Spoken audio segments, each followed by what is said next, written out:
Good evening and welcome to the Upset Podcast. Tonight we are talking about diabetes. Coming up next.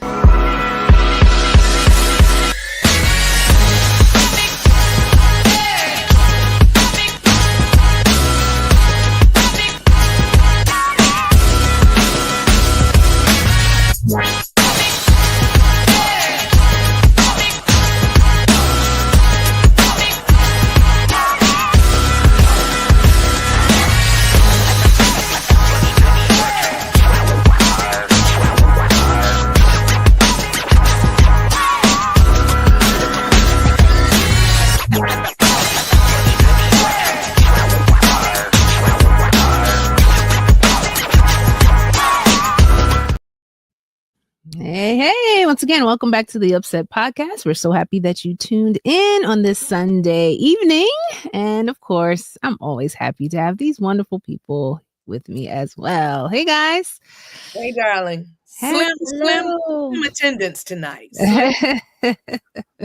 This is like how it's going to be for the rest of the year, right now. Right?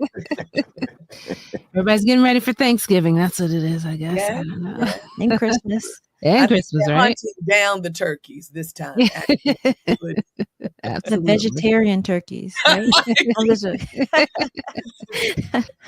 My mind vegetarian eating turkeys. Yeah, right. My mind went back when the turkeys on the grounds was attacking me. Oh, that's right. Right on What? Time Forge. When did that happen? Oh my Right. goodness. Now, listen, I'm just afraid of birds. Actually, I'm doing a little bit better with birds, but I Yeah. just didn't. Is that a true story? Is it true? Yeah. Did you take a Wow. video of it? I think you like it was recorded. on Yeah. Facebook. Oh my goodness. So it was more than one turkey? No, that it was one turkey was just sitting at the car, wouldn't let me get to the car, nothing, and then Saying, "Save going me." back and forth to the He cabin. wanted to be saved. He probably just wanted to Eaten. talk That's to what it is. you, you know? No. Well, maybe he thought you were a vegetarian, so he was saved, you know. Turkey Chronicles. Wow. Oh man. So how was everyone's week? What stood out for you? Any headlines? Anything other than what we've been seeing for the last few weeks? Well, I'm glad some people didn't get picked in this cabinet, praise God. I think they were going to tear the place down. I know every time I saw like a little notification come up in terms of and so I'm like, who's this person? You know, like because we just weren't seeing some good the positions and the people just weren't matching up in terms of capabilities and it's kind of like just picking out a drawings, a name out of a hat. I'm like, yeah, put him over there. Yeah. Well, let me just admit that I started to watch the news again. Not the same, but so since I started watching the news again, I realized that my blood pressure was going up. So I just, Turned it off. You turned it off again? Just turned it off again, man. I went to doing something like Downton Abbey or something. Something Doesn't feel good. Yeah, back in I the- can't watch certain people on the news, but I can tolerate it. I got to know the nearing of Jesus, buddy, looking at politics. She said the nearing of Nearing of You got to be able to tell your people what's going on because they're not watching it. No, you're right. You're right about that. Yeah. You're right about that. Wow. I'm convinced more and more that that there's a God. I'm not going the other way. I'm going the other way. You know, I just put, it's not a preaching moment, but I realized I got to put all my trust in him. Oh yeah. Amen. I don't know about you, Pat. I've got people calling me, kind of afraid and nervous and fearful, and I'm trying to, remind them that Jesus is in control. Right. And, we got to buckle our seatbelts, but Jesus is in control.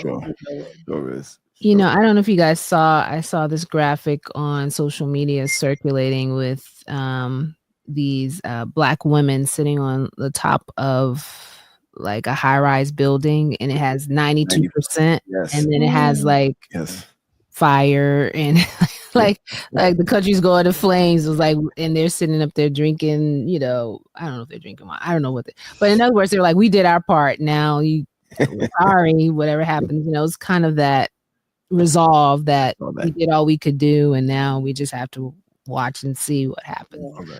And I was looking at I guess we're almost at the final count of the popular vote, and it wasn't too bad. At first I thought many people just didn't go out. Landslide. But but we still need to. I mean, we just still need to do a better job of showing up to vote. Like even when I hear the percentage of people who don't vote, like I still don't get it. What was the percentage? Do we know? I forgot the exact number. 73.9 million was Kamala, and 70. It was like 75 or 76 point. It was like just a little 2.6 million difference. It wasn't a real landslide like was being predicted or stated the night of. It turned out not to be too major, but still. And as Tosh was saying, so many who do not vote. Yeah, because I think I forgot the percentage, and maybe someone else in the chat will put it in there. But it just makes you think that if those who had not voted had voted, things could have been different depending on who they voted for. But I don't want to. Can we move on? Yeah, I don't want to go back here anymore. We're in the process of moving forward. Right? We're in the process of moving forward. Looking forward to a Thanksgiving coming up this week.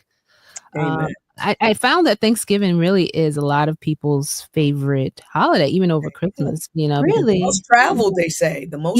Because it's more family centric in that it's about gratefulness, whereas people can't deal with the stress of Christmas. And I love Christmas, but this is what I'm hearing from people, that they actually prefer Thanksgiving because you don't have to spend any money. Yeah, well, depending on what you're making, you don't have to spend money on gifts. That's what I meant.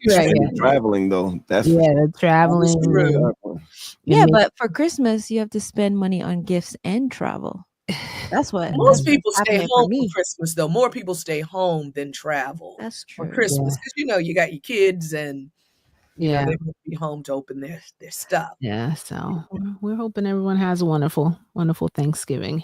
I'm going to eat Thanksgiving, and that's one of the reasons why I did not want to be a part of the show. I was going to say, it's ironic that we're having this discussion about diabetes today in preparation for helping us to make some healthier choices. Oh, wow. Look what you just said. Oh, yeah. I'll be honest with you. Good segue. I think over the past 6 months or so, I'm becoming a foodie.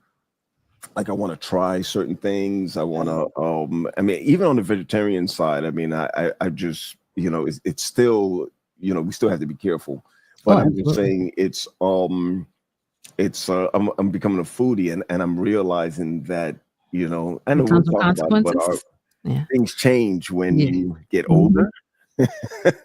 Patty, I'm not a foodie, but I'm a greedy. Foods that I like. Mercy. This is a great segue for us foodies and greedies to bring in some experts to talk with us today, give us a little better understanding of diabetes, some of what it is, some of the preventive measures, what to do when you find out you may be pre or when you're in the throes of it. And so we're happy to welcome two guests. First, we have our very own Dr. Anthony Medley, our health ministry. I feel like we needed an applause button. I know, right? I forgot to. Yeah. I don't know. That's you, Pat. I know it's around here somewhere, but all right. And then it's the other one, Tasha, but here. Okay. All right. We also have returning for, I think this is the second time being with us. Keep going. It works. Dr. Irving Westney. Thanks for being here. Thank you all so much. I'm going to bring the guests to the home. Welcome to the Upset Podcast, gentlemen. Thank you. Keep it going. So, Dr. Medley, this is your first time with us on the Upset? It is, and I'm envious. I'm upset. Pumped up, sir. Yeah, I'm obsessed. It's my first time being with you. Like what I really did. Can't hear him. You got kind of echoey or something. It's not that. Natasha has a party that was going on in the back. That's why we couldn't. Can you hear me now? So it's still going on? No, it's done now. It's done. It's Oh, done. sorry. It's done. Yeah. It's done. It's because I can't hear it for some reason. It's weird, but Can you hear me now? Am I okay? A little bit. Yeah, he said he was upset. He was upset to be on. And envious. All that's this. taken so long. It's okay. It's taken so long for me to be here, and I got other reasons why I'm upset, but I'm going to talk about them here. This is great, guys. Thank you. Thank you for being here. I feel like am I frozen to you guys? Yes. Yeah. Oh well. I'll try to keep a smile on my face. But Dr. Westney, thank you for coming back and sharing with us. Yes, sir. Thank you. Thank you. My pleasure. Thank you for having me. When you were with us before, what were we talking about? The last time we were talking about men's health. That's right. But we kind of focused on diabetes was the main topic that we talked about, but it was really men's health. Right. That we were talking about. That's right. That's right. So we want to drill down a little more today on the topic of diabetes. I'm sorry. I hate seeing myself frozen. Sorry. But one of the things we're realizing about diabetes, even though we're talking about it a little bit more regularly, is that we're still seeing kind of an increase, if you will, in people in our community in particular who are suffering with diabetes. And so we wanted to kind of talk a little bit about it, bring some awareness. And so I kind of wanted to start off with the basics of, for the person who says diabetes, we used to hear sugar diabetes and all of that. Can you just give us an understanding of what diabetes is? Okay. That's the question for... Yes, it's for you, Dr. West. Okay. So diabetes is a condition which the body has difficulty with the metabolism of glucose. And that's the main thing that we think of when we think of diabetes, but it also has so much more than that. It also, as a result of a cascade of problems that occur with diabetes, in addition to the glucose metabolism problem, there's also problems with the microcirculation. Okay, so that means the microcirculation to the heart, the microcirculation to the brain, to the eyes, to the kidneys, to the extremities. That circulation is compromised. And that's really the bigger issue with diabetes. So diabetes, although we're talking about glucose metabolism, we're really talking about, heart attacks. We're talking about strokes. We're talking about renal failure. We're talking about peripheral neuropathy, because the small vessels in the extremities become compromised over time. And so it's really a cellular disease. The cells are not getting enough glucose, because what happens, the glucose that is in your bloodstream can't get to the cells. And that's why your glucose is elevated. The glucose is elevated because it's not being metabolized by the cells. And as a result of that, the cells are dying or being injured. And so I don't want to get too deep, but I want to be very clear. It's more than just, a problem with the sugar. Then you had said that you had mentioned there is type 1 diabetes and there's type 2 diabetes. And so I just wanted to talk about that for one moment. Type 1 diabetes is juvenile onset, generally speaking. Individuals learn early in life that they are diabetic, and their pancreatic cells are not producing insulin. And that's about 5% of the people who are actually diabetic in this country, in our country. So that's type 1 diabetes, juvenile onset, and they're the ones that imperatively require insulin, because their pancreas does not make insulin. Then there's type 2 diabetes. And type 2 diabetes is adult onset diabetes, and that's 95% of the individuals in our country. So it's the major one that we really focus on and are talking about, because in these individuals, the pancreas makes insulin, but the tissues become resistant to the insulin. And so as a result, there's a problem with the glucose metabolism once again. The insulin that is made by your pancreas allows the glucose to get into the cells, and that allows the cells to produce energy and function. And so once again, I want to paint a picture that this is a cellular problem, and it's more than just a glucose problem. Was that too much? No, That means I can have sweets now. We could leave in the show right about now. I think you mentioned something, and that's where I saw. You talked about. I'm bringing up the word blindness because of many people that I know actually. Can we say it's genetic? Can we say that? Diabetes? Yes.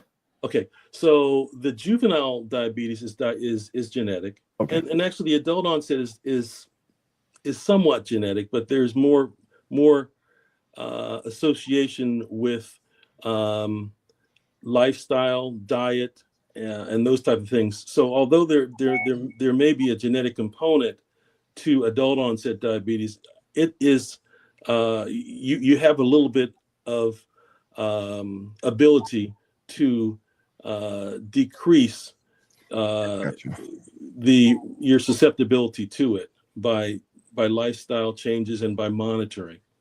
So you talked about blindness. That's one of the end organs. Yes. Eye, the retina.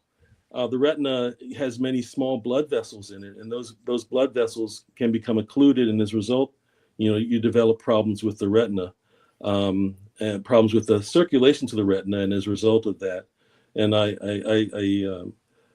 as I speak about this, I think about my good friend Dr. Barnes, who would be much better able to describe this than myself. But what I can say is the cells in the eye, the retina, just as well as all the other micro circulation throughout the body, it's all the same, and that is the microcirculation is compromised. The small vessels are compromised because atherosclerosis occurs, because there's inflammatory changes that diabetes predisposes the small vessels to, and this is something that I wasn't taught when I was in medical school. It's something that we've learned over the past, say, 20 years. Wow. Wow. Now, Dr. Medley, I know, even during camp meeting, this was one of the topics that your department wanted to highlight. Why did you feel like this needed a little bit more attention in terms of all the things that we could talk about and regarding our health? Why was this one of the ones you wanted to highlight? Well, thank you. And thank you, Dr. Westney, for giving the clinical side of things.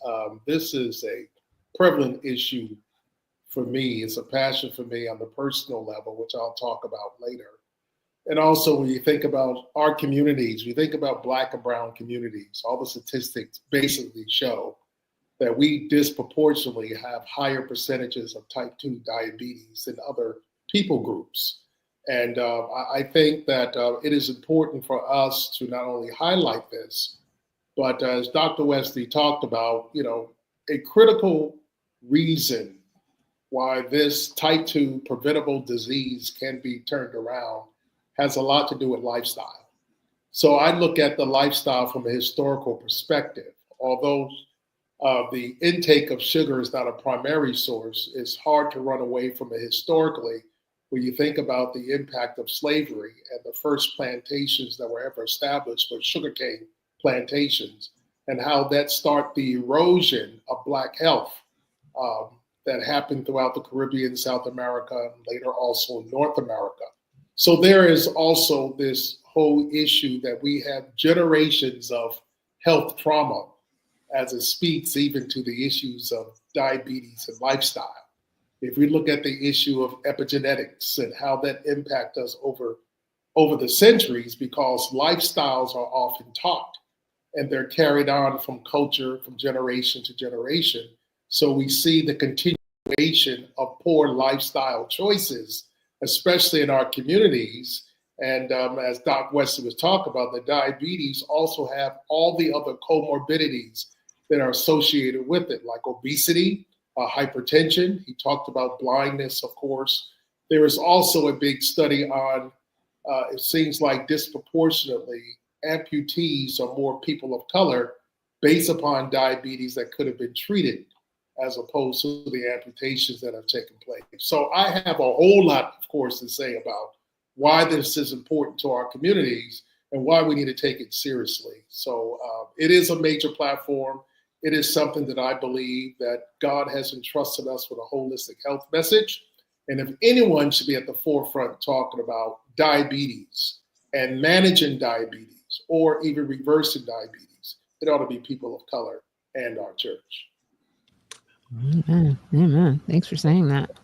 You know, if you will, I never follow the rules anyway, but I walk into church on Sabbath, actually Brinklow Church, and everybody, you know, they have a desk out there and people are walking up and taking tests. And I decided to sit down and do it. I was actually nervous to do it because I didn't know what it was going to mean after that. What I'd like you to explain to me is before the test, I didn't eat that morning. So I don't know if that's good or that's bad.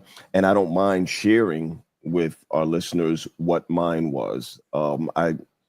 You didn't look, or those who were with you didn't look alarmed when it was done. I don't mind you explaining mine. Can you go through and explain to me fasting, non-fasting? I think those are two.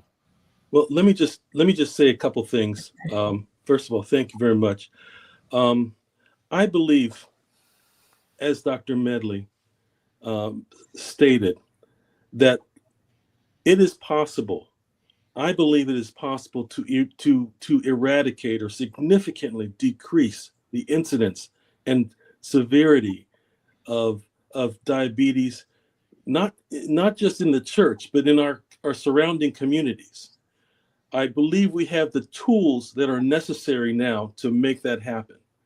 And the tools, there are two tools that I would like to just briefly talk about. The first is a continuous glucose monitor, and that is a device that is yes. You can put it on. You may be seeing it's called a Dexcom or Free Libre 3, which is put out by Abbott. It's a small device that is put on your arm, and it allows you to continuously monitor your glucose. Now it's on the expensive side. It costs about $75 to $100. Doesn't require a prescription, but it's something that allows you to figure out for yourself, okay, what's going on, you know, and this is for someone who's at risk now or who has identified that they are having a problem. But it allows you to continuously monitor your blood glucose and figure out what choices, what food choices, what lifestyle, like exercise, for example, how stress affects your glucose level, and Wow. that allows you to figure out, okay, this is what I need. This is what I need to stop doing, and this is what I need to do more of. And I could talk to you more about that. But the second tool is the A1C. Now, what is A1C? A1C, you're talking, your glucose level is constantly changing. Most of the time we would do AccuChecks to check and figure out what a person's glucose was. And that lets you know what their glucose is at that particular point in time. It's good information, but it's not holistic information. The A1C measures the percentage of hemoglobin A. There's two types of hemoglobin in your bloodstream, generally speaking. There's hemoglobin A and hemoglobin B. Well, the A1C test measures the percentage in your blood of glycosylated hemoglobin. Now, what that means is when your glucose level is persistently elevated, the glucose, which is persistently in your bloodstream, attaches to various cells. And this one is specifically looking at the hemoglobin cell. and it sees what percentage of those cells is associated with hemoglobin. Okay, and so the hemoglobin is recycled somewhere between 90 and 120 days. Therefore, when you get a hemoglobin A1C level, it doesn't. It's not measuring your hemoglobin at that point in time. It's measuring how you've been able to manage your glucose over the last 90 to 120 days. Yes. So the fact that you ate or didn't eat this that morning really doesn't have that much effect on this hemoglobin A1C. And so what we've found is, or the levels, the normal levels for hemoglobin A1C is less than 5.5. Somewhere usually between 4 and 5.5 is where the general physiologic range is. Then I'm sorry, 5.7. I'm sorry, I said the wrong. It's between 4.5 and 5.7 is the normal range. Okay, and then from 5.7 to 6.5 percentage of hemoglobin, the A1C level, that level is pre-diabetic, and then above 6.5 is diabetic. And so that's how we stratify now individuals' diabetes and where they fall out in that continuum. The reason I say this is a tool that we have now is because now we can do this as we did for you in church. We can do it on an individual basis. We call it point of care tests. So you came to the church, we stuck your finger with a little finger prick, got a little spot of blood, and we put it on a little testing device that allows us to measure what your A1C was. And that helps us to screen and figure out who's pre-diabetic, who's not diabetic, and who is, truly diabetic. And so that is something that this test, it used to be that you could only get it in the hospital, but now it can be done. Each test costs about $10. And so from my vantage point, I think this is the most cost-effective way to try and make sure that individuals are managing or preventing or treating the conditions that they have. I'll stop there. So, Dr. Westney, I wanted to ask you that because it's great that we have those tools. And I know sometimes as it relates to our health, there's certain markers we use. So maybe it's your age. At this age, you need to start testing for this. Like women, we know over 40, we have to do certain things like that. When it comes to diabetes, is there a time frame where we should, start using these tools? Are there things happening in our bodies that would activate us to start taking this test? Or is this just something everyone should be doing regularly? I just kind of want to understand how we should, know when to test. Yeah. What I would say is there are risks. The American Diabetic Association has created a risk assessment tool. And I'm sorry, I wish I had it, I could show it to you, but basically it is it's a sheet of paper that has the risk factors listed out. And the risk factors, and I may miss some, but male, greater than 45, and it progresses, and your age, as you grow older, the risk increases to about the age of 60. Weight,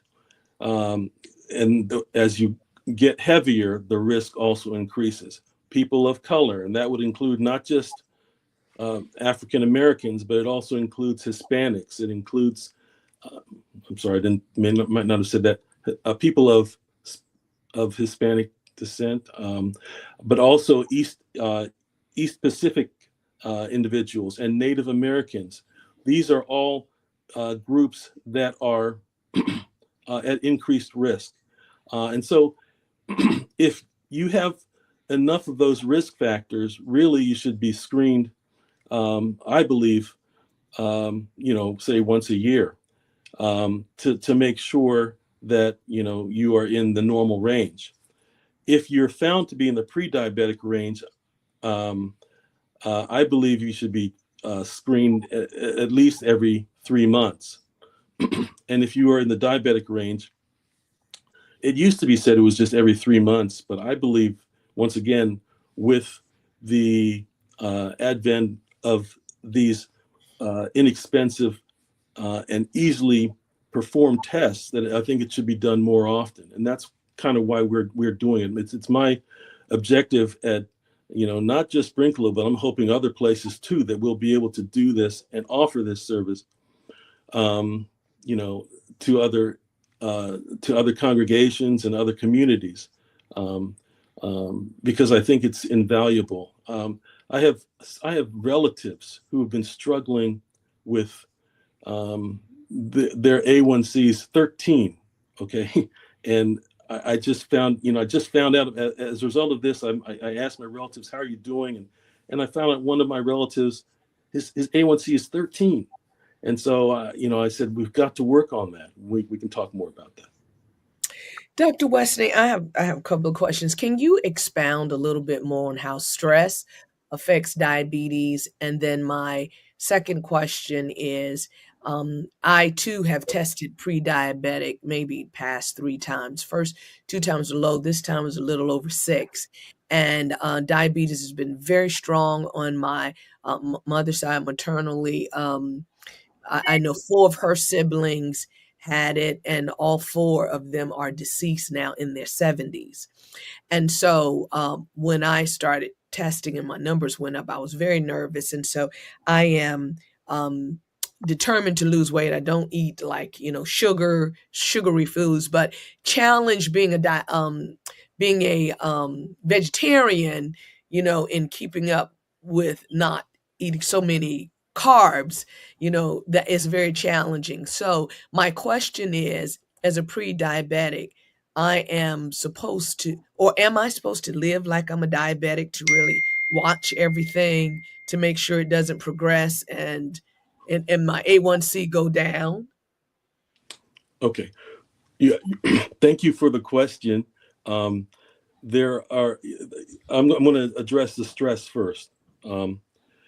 And please, if I turned 60, so my memory, my short-term memory, I have to write everything down now, and I didn't write your question, so I'll do my best. Okay.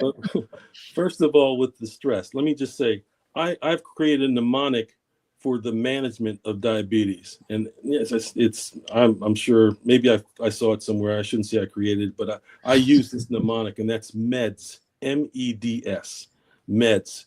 And the M stands for medication and monitoring. E stands for exercise, and that means getting 4 60-minute,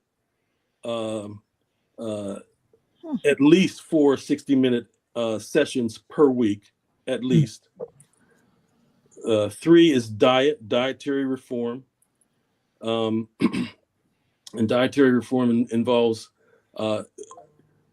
increasing fruits, vegetables, beans, and cutting down on fried foods and sugary foods. I gotta go. And highly processed foods. And I could talk about that. Uh-oh. And then finally, stress. And I will stress. So I believe stress is associated with cortisol levels that your body produces when you're experiencing fight or flight. I can tell you that I haven't said this to this point. I'm sure Dr. Medley will allude to this also, but I am a diabetic, and my A1C, I told you anything greater than 6.5 is diabetic. I was at 10.2 July the 1st. Wow. And that was when we were having our health push at our church. We're talking about diabetes, and I'm trying to talk about diabetes, and my A1C is 10.2. Okay. Wow. So I said, okay, there's a problem here. I need to do something. Okay. So I followed that mnemonic. There's one more thing I'm going to tell you, but what I can tell you at this point is my A1C is 6.4 now. That was at the beginning of this month. July? And I'm doing, that is from July to November the 1st. And I'm going to be retesting myself with the church on December the 1st. But I have changed my lifestyle. I've stopped, doing stressful things, which for me is working in the emergency department. I don't do that anymore. I by choice, am now working in a less stressful urgent care environment. And that speaks to the fact that, there's no quote wealth without health. And sometimes it may be necessary. I'm not saying some people may not have the choice or option, but I'm just saying nothing's more important than your health. Nothing. Right. That's right. So Great. I think I wish I could tell you more about the actual physiological mechanisms for how the cortisol causes loss of the body's ability to control its glucose. I can't tell you that, but what I can tell you is that's what's been postulated, and that is included as being important in being able to control your glucose. And that's what those four things I changed in my life, and it's been praise God, it's been a life blessing for me, and I'm thankful.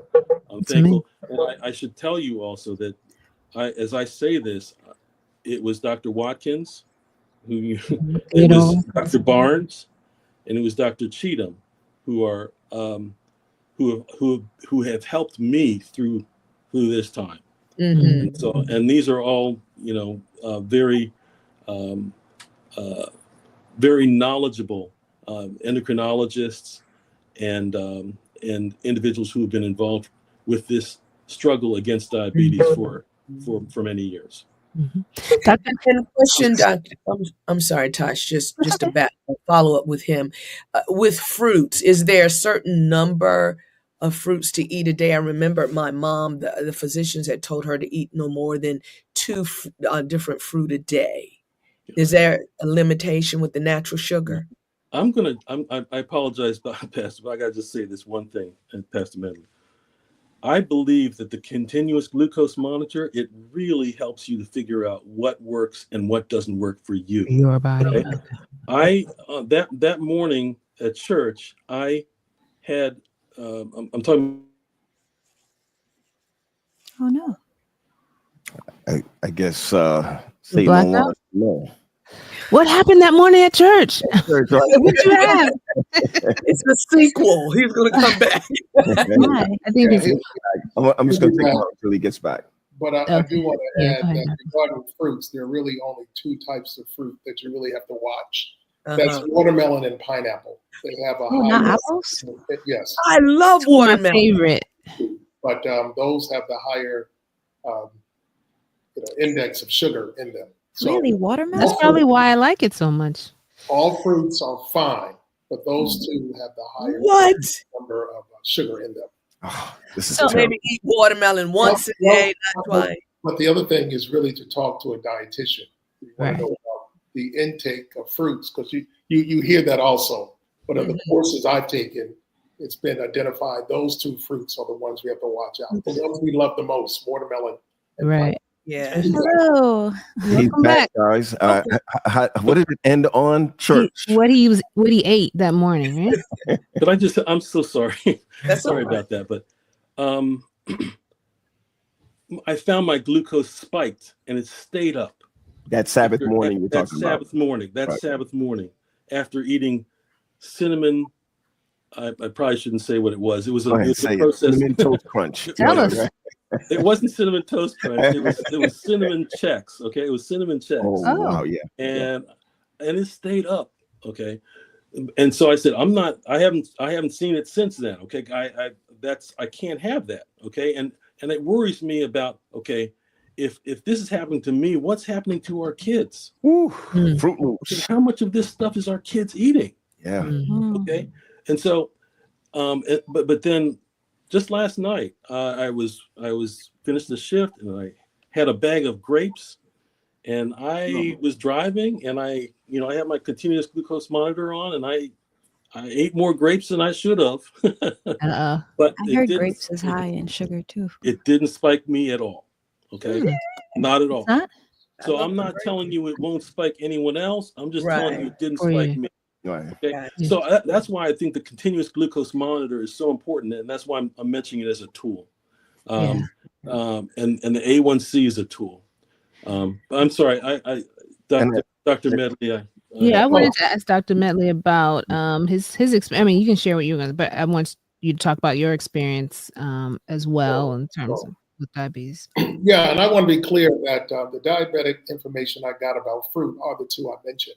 Watermelon and pineapple are the ones you got to watch the intake because they have a higher percentage of the glycemic index is higher in those two fruits than the other fruits. And that's kind of what you got to watch. And I can say that as a diabetic, as a insulin-dependent diabetic who doesn't make enough, my pancreas does not produce enough insulin. So I'm kind of a hybrid in between there. And when Dr. Westney talked about some of the other issues, when he was talking about blindness, I'm one of those who almost lost his eye. It was Dr. Barnes who first identified during an eye exam that I had a bleed in my eye that was so severe and so close to the retina that I had to go to a specialist to get surgery on my eye to save my eye. And they weren't sure if they're going to be able to do that. I only mention that because diabetes is also known as a silent killer. And we're not intentional about not only seeing our primary care physician, but eye doctor, foot doctor, seeing everyone, then it becomes a problem because it is a silent killer.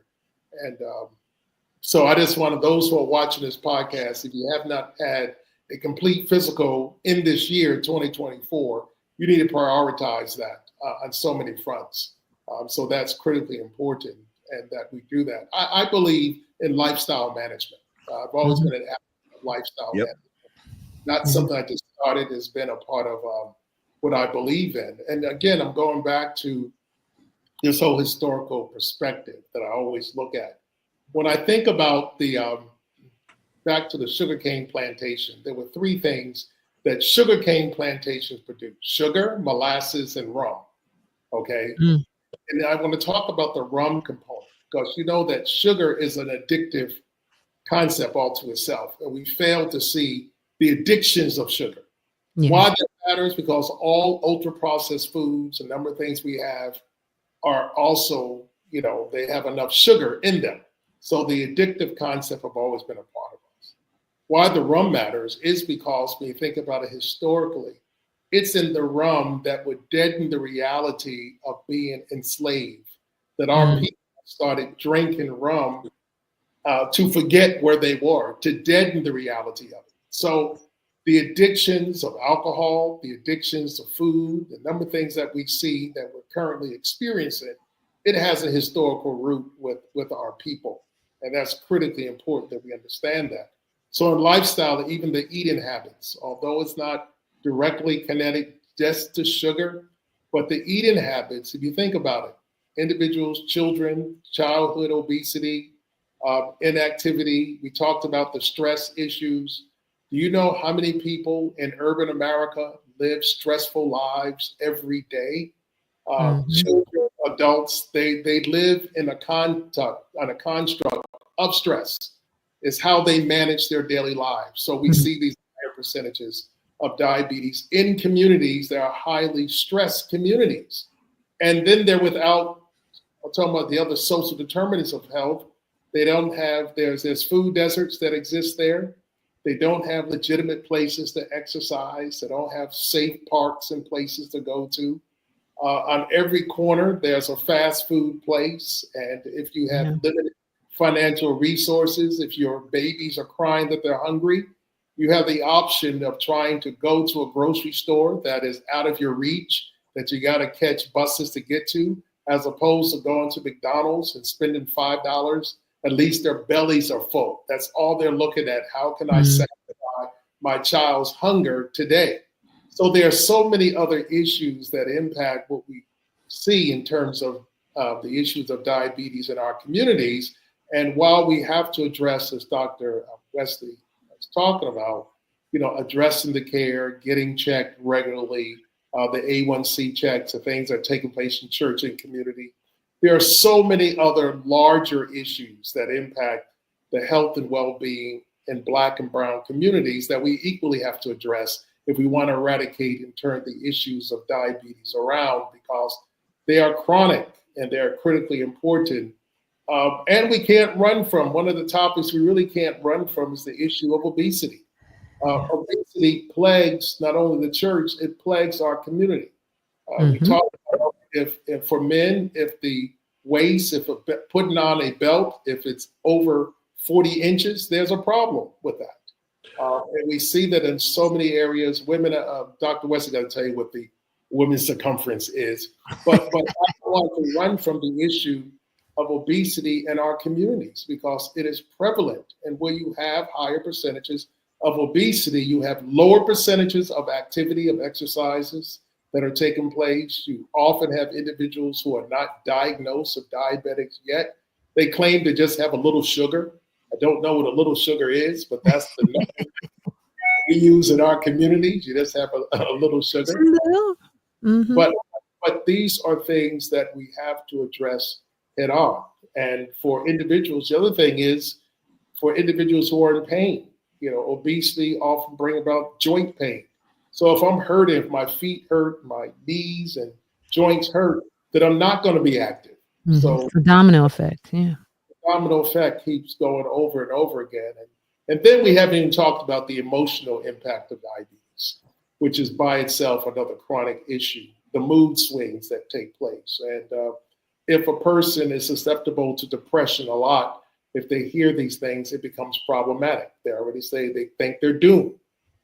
I hurt, I can't exercise, I don't have adequate food, I can't really afford healthcare. So what do you do? And how does the emotional impact of diabetes sometimes prevent individuals from being proactive enough to get the help and support that they need? And for me, there are a number of things that we should be doing.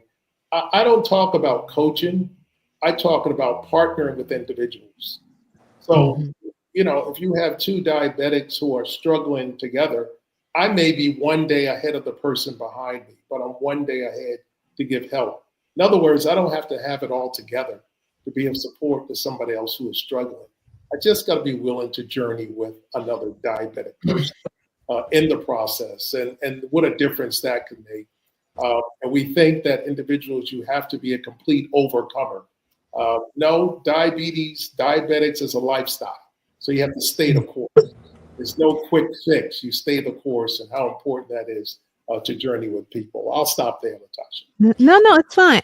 It's great. I know you want to get in, Amy. I want to ask one thing. Well, one observation before you share. I remember when I was growing up and when people talked about diabetes, it was like, oh, diabetes, like nobody wanted to get diabetes. Like it really had a stigma to it. But I feel like nowadays, it's like you hear people saying, oh, I have diabetes. I have diabetes. It's like not even a thing. It's like you said, it becomes like a lifestyle management thing, but it's not seen as big of a concern. And I wonder if that's part of why those numbers are not going down, because people see it as, oh, my mom had diabetes, my so-and-so had diabetes, they were fine. Or, do you feel like there's a little bit of, apathy regarding having it, whereas once upon a time it was a little bit of a stigma, but now because more people have it, it's more commonplace and not taken as seriously? Do you guys see that happening? Well, let me jump in first. I think it's more denial more than anything else. And because it's the one disease that requires a disciplined lifestyle. Okay. And individuals aren't willing to really to put in the effort to address it. Nice. But, you think about diabetes, Dr. Westney mentioned this earlier, the amount of heart attacks and strokes that we see in our communities. Often that traces back, again, to the circulatory issues in our body that are impacted by diabetes. I think there's so much denial that exists amongst our communities, and our true addiction to the food, and our own lifestyle choices that we can't run away from, because we're all addicted. If you tell the truth, what's interesting that in hurricanes, when you have natural disasters that take place, where people are traumatized, they bring in what is called comfort food. Comfort food really comes from Coca-Cola and Pepsi and the chocolates and so forth. They bring all these things to individuals who are experiencing trauma because it's used as comfort food. Yeah. Well, we use snack time. We use the same concept for a number of areas of our lives, and it impacts us. I think that the most pervasive issue about addressing is a willingness not only to learn, but a willingness to put in place things that we don't want to do, which is a disciplined lifestyle. And that becomes problematic all across the board. I'll stop there. Amy, I'm sorry I interrupted you. Go ahead. No, it's fine. So I actually, I'm just going to share a little bit. Had my grandmother, she had diabetes and she actually passed away from diabetes. I'm not exactly sure the whole thing or what went down because I was really, really young when it happened. So I didn't ask a lot of questions. But I've also had my grandmother on my dad's side had diabetes, and apparently she beat it. And my dad also had diabetes. But growing up, I remember hearing this, and you can correct me if I'm wrong, but I remember hearing that a symptom to tell if you did have diabetes. And this used to scare me, like growing up. I don't even know who told me this, but this is what I heard, that if you got a cut and it didn't like heal fast enough or something. And so every time I would get a cut or something, I'm like, oh my gosh, like I hope it heals fast enough, especially because my family has diabetes. It runs in my family. So I'm like, scared that I'm going to genetically get it. I love sweets. So people are telling me I'm going to be diabetic in the future. There's all that happening. And, learning that diabetes is like a silent killer.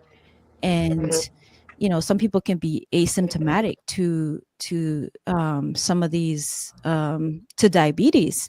And I'm wondering, like, for people who don't think that they need to get a checkup or are not able to, you talk about the deserts and stuff, not able to actually go and get tested or something like that. Is there any kind of symptom or something that early measures that they could take to kind of get them going to that direction of like making sure that they get tested or making sure that they're doing the right thing in terms of diabetes.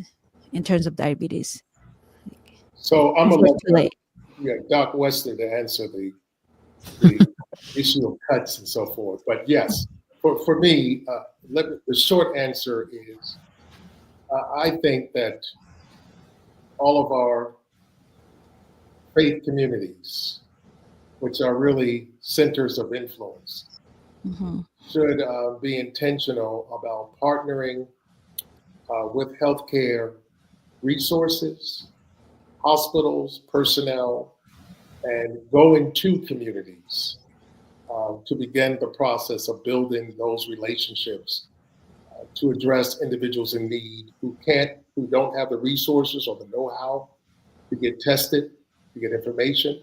So I think it is, for me, that is a critical mission field for the church to prioritize eradicating, managing, and reversing diabetes in our communities by going to where our people are. So in terms of the issues of cuts and so forth, I'm going to say this. I've often got criticism through the years because as a martial artist, I do a lot of things with bare feet. My primary care physician used to have a fit with me. But I always talked about how I always examine my feet. I examine my extremities because of that. So I'll stop there. It's good too. I'll chime in for one moment here, and that is basically whenever you get an injury or laceration, well, a laceration or an injury cut, how well it heals is basically associated with how good the blood circulation is to that particular area. When we get cuts on our face or on our scalp, we can take the stitches out in 5 to 7 days.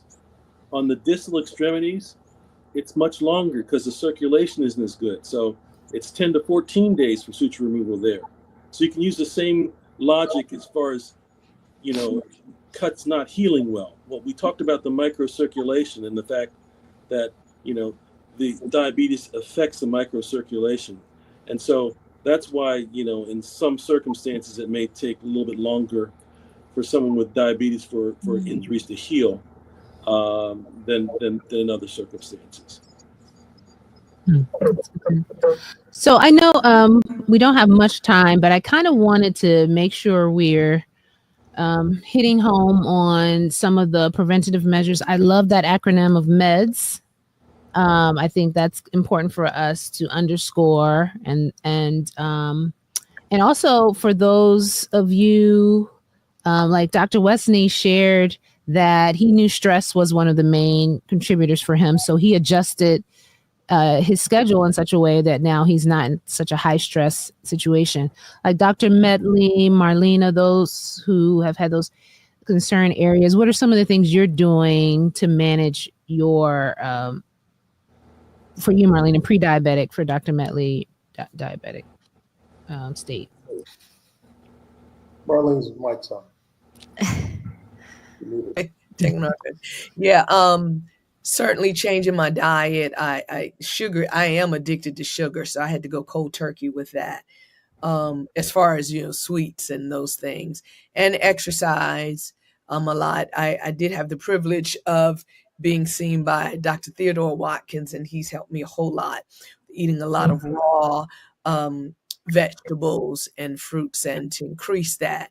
And he did put me on that diet that I did lose 10 pounds, Dr. Watkins, if you're watching this program, but I have to lose some more. He's got me losing a lot of weight. And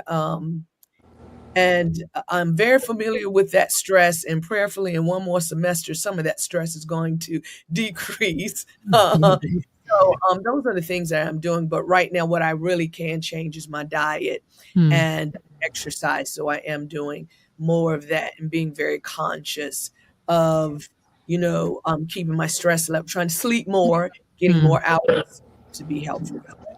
I'm sorry, I just wanted to throw this in there, but I know I had mentioned that I said my grandmother had diabetes and she beat it. That's what I was told from my dad, so who knows, but is that true that you can beat diabetes, like with a healthy lifestyle and diet and exercise and stuff? If you don't mind, I will Depending on try. Good question. So, from my vantage point, and you could ask, well, if you knew you were diabetic, how did you end up at 10.2? And the reason I ended up at 10.2 is because I stopped monitoring, and I thought I was okay. And so I'm not saying you can't beat it, but I'm saying I think it's necessary once it's been identified, you need to monitor to make sure that what you're doing is working. That's I think that's very important. The other thing I want to make this quick point, or not a point, just to say there are dietary supplements that I have taken that have worked for me, and I think it's outside of the scope of my talking about them here, but they have been very helpful for me and others to lower, to improve our glucose control and to lower the A1Cs. So I just want to mention it, but I think I don't want to just go. Just send me an email. I'm just playing. Because you know people are going to know, but I understand you don't want to promote that per se here. But thank you. So in terms of managing diabetes, first of all, it starts in your mind. It's how you think about it, what you see it. So for me, it starts in the mind. It's also in the kitchen, how you dress. I don't diet. I believe in fueling the temple of God the right way. So I want to maximize foods that's going to give me the optimal ability to live, to move, to function. So that's my nomenclature. And then exercise for me is not an event, it's a part of worship.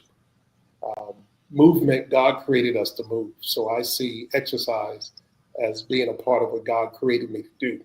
So it's a worship experience for me. Just like the sedentary worship of prayer, Bible study, etc. takes place, well, movement is also worship.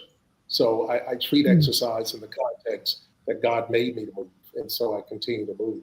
And then sharing the story and monitoring, being consistent with primary healthcare visits, talking to individuals about things and staying encouraged in the process. So those are kind of the steps that I take. And the more you talk about it, when I'm actively teaching, for instance, martial arts, it's a way of reinforcing. Martial arts for me is not about fighting, it's about living.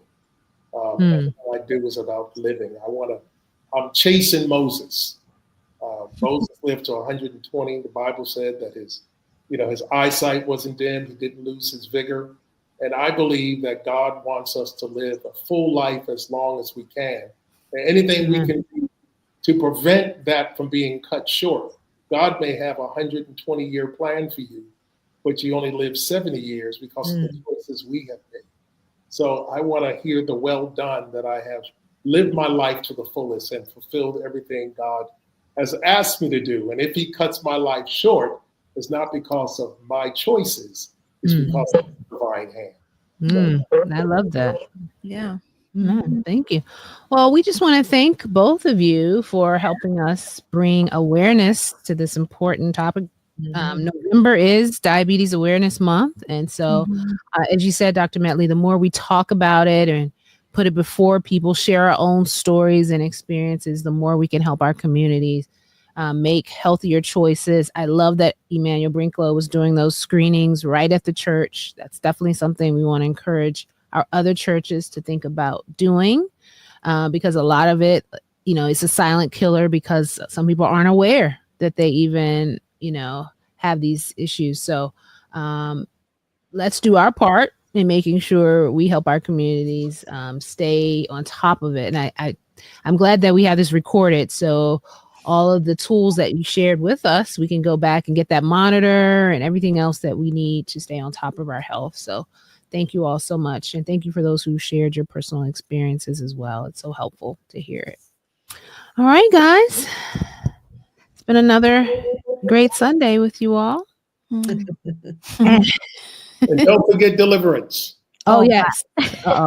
Deliverance. You want to run it down real quick, Dr. Medley? What's deliverance? Deliverance is also a holistic health plan, and it speaks to diabetics also.